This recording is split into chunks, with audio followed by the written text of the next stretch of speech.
You're seeing the yard signs across Connecticut, among them races for control of the upper chamber at the state capitol. Here to tell us about some races to watch, Chris Keating, the Hartford Courant's Capitol Bureau Chief.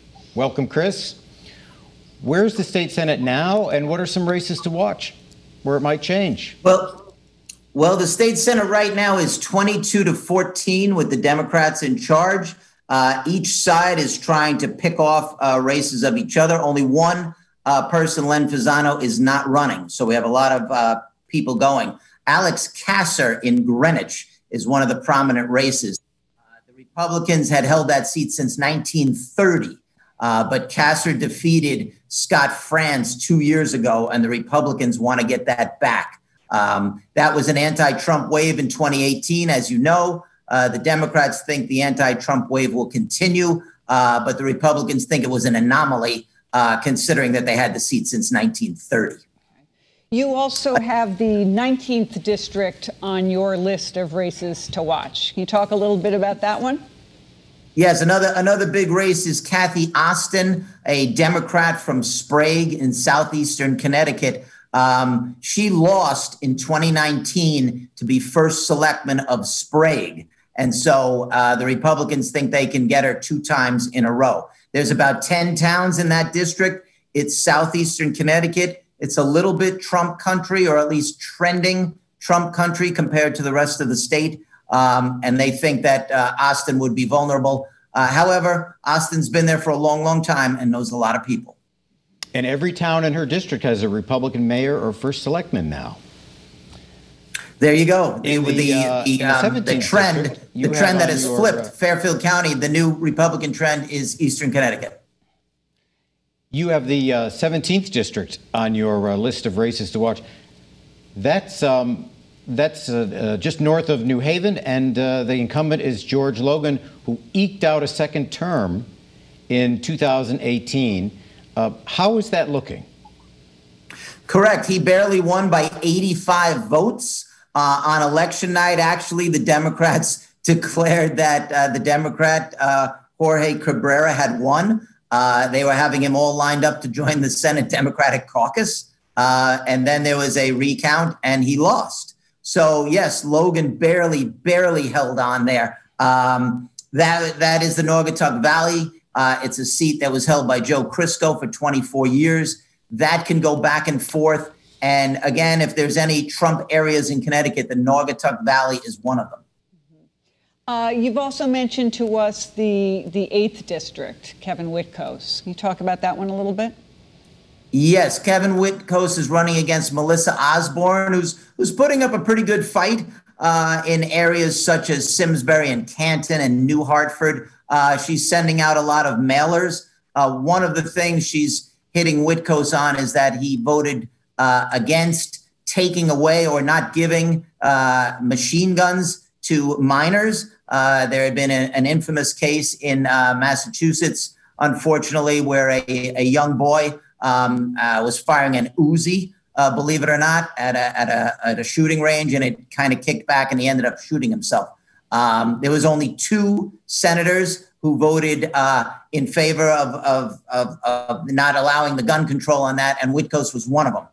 That vote was a long time ago, but Osborne's bringing it up now. And this is her second bid for that seat, isn't it?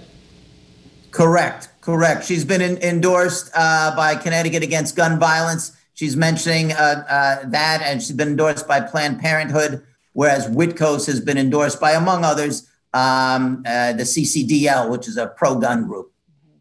Witkos is a possible leader in the Senate, isn't he? That is correct. Len Fasano is retiring. Witkos is the current deputy. He's been going back and forth with Senator Kelly. I don't know if there's been any public announcements on that, but Witkos had wanted to be. He is the deputy leader, the number 2 person, and he had wanted the top spot. Now, you know that area of Connecticut pretty well. Is the trend of suburban women in particular turning against the Republicans showing itself in any way there? A little bit, yes. It's just unclear whether Witkos can hold on. In other words, Witkos is very strong in the more western and rural parts of the district. By that, I mean New Hartford, places like that, which might tend to be more pro-gun, a little bit more conservative. Simsbury has been trending Democratic. As you know, John Hampton of Simsbury, he doesn't even have a Republican opponent. Right. And that was Paul Knierim's seat and many others, as you know, Kevin, and that for years and years and years, that was a Republican seat. And now they didn't even run anybody. Are these Republican candidates, for the most part, not associating themselves with Trump, or does it depend on the race, would you say? Not too much with Trump. I haven't particularly seen any mailers, arm in arm with Trump or anything of that nature. They're kind of running on their own. Witkos, for example, would send out mailers, obviously with his picture on it, et cetera, et cetera, et cetera. I have not seen Osborne, as an example, trying to link Witkos to Trump. I have not seen that.